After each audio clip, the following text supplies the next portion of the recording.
Paul does something in verse 1 before he gets to the mercy of this chapter. You may remember this chapter is saturated with a call to be merciful. Show mercy with cheerfulness. Let love be genuine. Give to the saints. Bless those who persecute you. Weep with those who weep. Associate with the lowly. Repay no one evil for evil. Never avenge yourselves. If your enemy is hungry, give him something to eat. If he's thirsty, give him drink. This chapter is saturated with, come on now, Christianity means a merciful lifestyle. But before he calls us to be merciful, he calls us to be worshipful.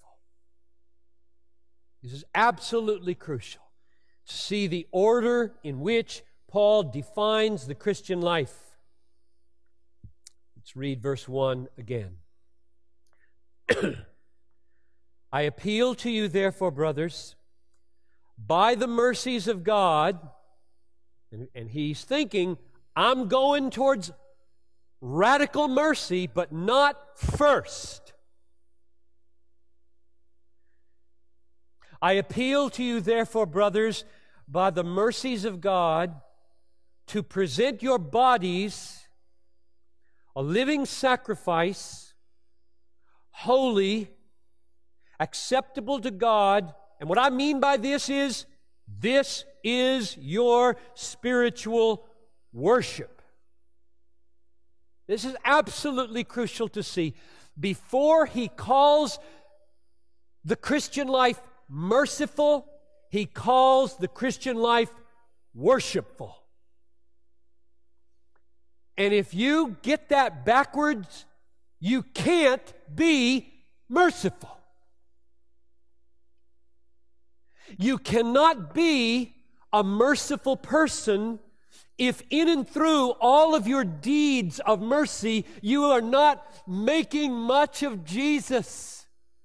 Because in the end, the bottom line need of every human in the world, whether you're going to Senegal or Mexico or Romania or wherever, the bottom line need is mercy from God through Jesus.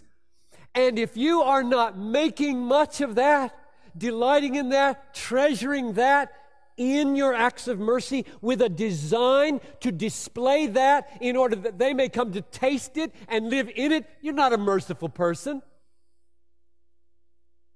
It is not merciful to make people more comfortable on the way to hell without a design in your mind that the comfort you are providing as a nurse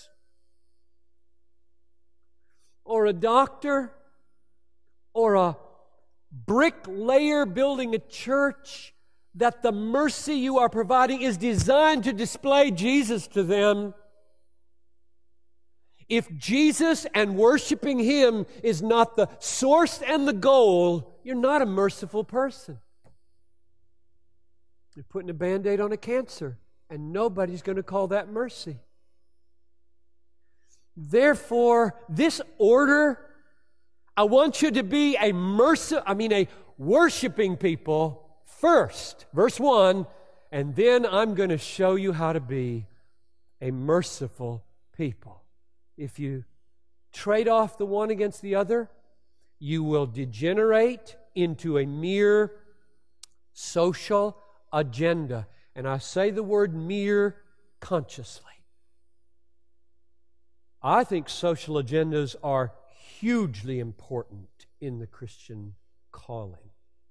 But mere social agendas that are not rooted in worshiping God as the most valuable treasure in the universe and designed to display God through the agenda with words to interpret the agenda, that is not a merciful lifestyle.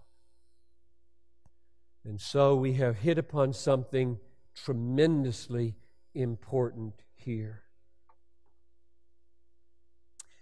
We must be a worshiping people in order to be a merciful people.